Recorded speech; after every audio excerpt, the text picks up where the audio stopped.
Oklahoma has consistently been ranked in the top 10 states for domestic violence deaths for women since 1996. It's 27 years. Thanks so much for joining us. I'm Shay Rossi. And I'm Sarah Whaley. Last year, we made it to the number 2 spot.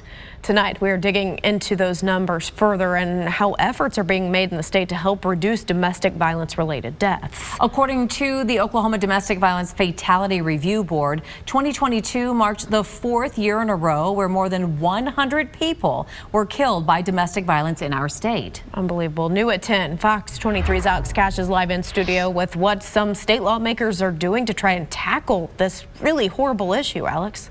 That's right. The findings of this new report have just been released, showing the latest numbers, which are for 2022. And this has some shocking stats and recommends ways that might help bring those numbers down.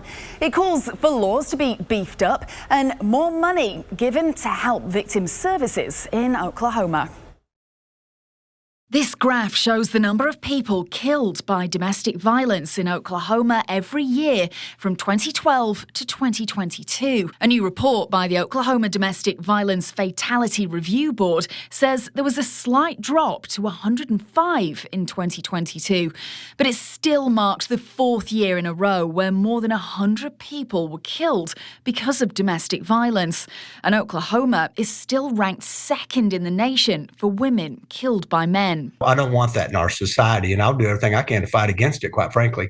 And that's what we're doing, bringing more awareness, bringing more tools in the tool chest to be able to combat this and drive those numbers down if we can, to 0 if we can. But can we do that? Probably unrealistically. But if we save one victim, then we've accomplished something. I spoke with Senator Darrell Weaver from Moore. He told me he's trying to change some laws in Oklahoma to help victims of domestic abuse. One of them is Senate Bill 1236.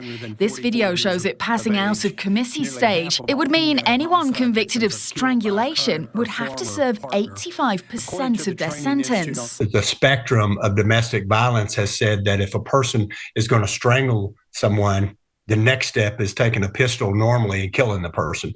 So we have to do something about that. In a domestic violence case this week, police told us a preliminary report said a 14-year-old girl had died from being strangled in Broken Arrow. Her 17-year-old brother died from suicide. This video shows another Senate Bill, 1211, passing out of committee stage. I declare Senate Bill 1211 to have advanced. It aims to put up the maximum jail sentence for someone convicted of strangling or attempting to strangle a partner or family member to 10 years. At the moment, it's 3 years behind bars.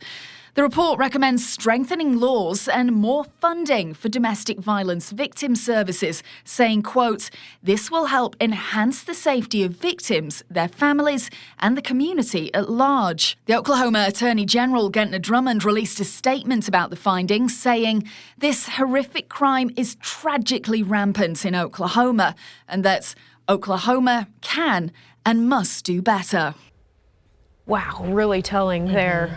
All right, Alex, so what does the report say about numbers in Tulsa?